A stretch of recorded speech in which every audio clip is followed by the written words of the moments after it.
வேண்டத்தக்கது அறிவோய் நீ, வேண்ட முழுதும் தருவோய் நீ. அதனால் நம்ம கடவுளை கேட்டாலும் சரி கேட்கலனாலும் சரி, நமக்கு எப்போ வேணும், எப்படி வேணும், எவ்வளோ வேணுங்கிறதெல்லாம் கடவுளுக்கு தெரியும். அவர் கட்டாயம் கொடுப்பார். அதனால் கடவுள்கிட்ட இதை பண்ணால் அது வரும், அது பண்ணால் இது வரும்லாம் இல்லை. இது கொஸ்டின் ஆஃப் தேங்க்ஸ் கிவிங். நம்மளுக்கு இந்த உலகத்தில் படைக்க வச்சு கண்ணுக்கு அது வாய் மூக்கெல்லாம் கொடுத்து ஒரு ஆரோக்கியம் கொடுத்து ஒரு அறிவை கொடுத்து இருக்கக்கூடிய கடவுளுக்கு தேங்க்ஸ் சொல்கிறது தான் அது. என்னன்றி கொன்றார்க்கும் ஓய்வுண்டாம் ஓய்வில்லை, சேனன்றி கொன்ற மகருக்கு. ஆனால் அந்த நன்றியை வெளிப்படுத்துவதற்காகத்தான் நாம் இதெல்லாம் செய்யணுமே தவிர, இல்லைன்னா கடவுளுக்கு நம்மால் ஆக வேண்டிய வேலை ஒன்றுமே கிடையாது. கடவுள்கிட்ட என்ன இல்லை நம்ம கொடுத்துறது. நான் சொல்லிட்டேன், ஆதிசங்கரர் கடவுளை கும்பிடலான்னு போகிறாரு. சிவனுக்கு அபிஷேகம் பண்ணலான்னு ஒரு சொம்பில் தண்ணி எடுத்துன்னு போகிறார். பார்த்தா தலை மேலே அவர் கங்கையை ஜாயின்னு கொட்டின்னு உட்காந்துக்குது. கங்கையே தலையில் வச்சுருக்குறது, நான் என்ன ஒரு சொம்பு தண்ணி கொடுக்கறதுன்னு சொல்லிவிட்டு அந்த ஐடியா ட்ராப் பண்ணிடுறாரு. கடவுளுக்கு நம்ம பூவெல்லாம் போடலான்னு நிற்கிறார். அப்போ இந்த உலகத்தில் இருக்கிற எந்த பூ எந்த இலை கடவுள் படைக்காதது, அதனால் அந்த ஐடியாவும் விட்டுறாரு. சரி பாட்டு பாடலான்னு பார்த்தா பக்கத்துலேயே நாரதர் தும்புரு இவங்கெல்லாம் உட்காந்து மியூசிக் பேசினே இருக்காங்க. ஸோ அந்த ஐடியாவும் விட்டுறாரு. டான்ஸ் ஆடலான்னு பார்க்குறாரு. ரம்பா உலோத்தமா திலோத்தமா எல்லாம் டான்ஸ் ஆடிட்டுருக்காங்க. இப்போ நம்ம என்ன டான்ஸ் ஆக முடியும்? இப்படி ஒவ்வொன்றா பார்க்குற போது அவருக்கு தெரியுது நம்மளால் கடவுளுக்கு ஒன்றுமே பண்ண முடியாது அப்படின்னு. கடவுள்கிட்ட ஒரே பிரார்த்தனை வைக்கிறார்.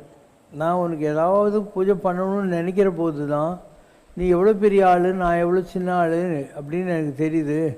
அதனால் நான் உங்கள்கிட்ட வேறு ஒன்றுமே கேட்கல, நீ இன்னும் எவ்வளோ பெரிய ஆள்னு எனக்கு புரிய வச்சிடுங்கிறார். Make me understand how big you are and how small I am அப்படிங்கிற வார்த்தையை பயன்படுத்துவார்.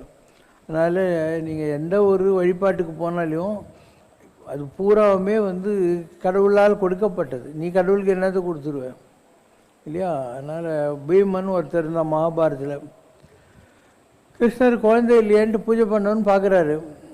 அப்போ அவங்க சொல்கிறாங்க, இங்கே இருக்கிற பூவெல்லாம், இந்த காட்டில் இருக்கிற பூவெல்லாம் ஏற்கனவே பீமம் பூஜை பண்ணிட்டான்னு, காட்டில் இருக்கிற தண்ணியெல்லாம் பீமம் அபிஷேகம் பண்ணிட்டான் சிவனுக்குன்றாங்க. இப்போ சொல்கிறாங்க, அவன் எப்பயும் சாப்பிட்டு தூங்கின்னு இருப்பானே, அவன் எப்போ பூஜைலாம் பண்ணான்ட்டு.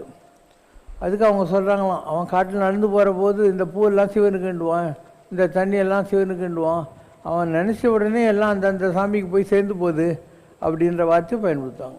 அதனால் நீங்கள் கூட மனசுக்குள்ளே மானசீக பூஜைன்னு பேர்.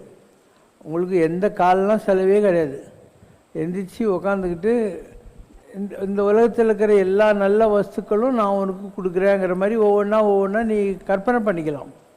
காலையில் எந்திரிச்சு உடனே அவசரப்பட்டு எந்திரிச்சு என்ன பண்ண போகிற, பெட்டில் ஒரு 5 நிமிஷம் பெட்டில் எந்திரிச்சு உட்காந்துக்கோ, செவத்தில் சாஞ்சிக்கிட்டு. அப்போது மைண்டில் நினச்சிக்கோ, நேற்று ராரி தூங்க போனேன், செத்து போயிருந்தாக்கா நீ காலையில் எந்திரிச்சிருக்க மாட்டேன். உறங்குவது போலும் சாக்காடு, உறங்கு விழிப்பது போலும் பிறப்பு. தூங்குனா செத்து போட்டேன்னு அர்த்தம், மூச்சுட்டா இன்னொரு நாள் வந்துச்சுன்னு அர்த்தம். இன்றைக்குத்தான் நான் பிறந்தேன்னு வர சுந்தரமூர்த்தி நாயனார், இன்றைக்கி தான் நான் பிறந்தேன் அப்படிங்கிற மாதிரி. அதனால் காலையில் எந்திரிச்ச உடனே கடவுளுக்கு இன்றைக்கி எந்திரிச்சமேன்னு தேங்க்ஸ் பண்ணு. காஃபி சாப்பிட்றியா, டிஃபன் சாப்பிட்றியா, எல்லாத்தையுமே கடவுள் கொடுத்தாருன்னு நன்றி சொல்லு. குளிக்கிறியா, இதுதான் கடவுளுக்கு அபிஷேகம்னு நினச்சிக்கோ. நீ ட்ரெஸ் பண்ணுறியா, கடவுளுக்கு இதுதான் அலங்காரம்னு நினச்சிக்கோ. ஏன்னா கடவுள் நம்மக்கிட்டே இருக்கார். ஆம்பரமாஸ்மி தான் கடவுள், நமக்குள்ளே இருக்கிறார். உள் எல்லாம் கடந்து நமக்குள்ளே இருக்கிறவன் தான் கடவுள். இப்படி ஒவ்வொரு நாளும் கடவுளோட மைண்டில் கொடுத்தனமே நடத்த முடியும். இதுக்காக தனியாக மணி அடிக்கிறது, பூஜை பண்ணுறது, பட்டை அடிச்சிக்கிறது, மொட்டை போடுறது இதெல்லாம் தேவையே இல்லை. மனசு தான் எல்லாம். அதனால் மனசுக்குள்ளே எல்லா பூஜையும் பண்ண முடியும்.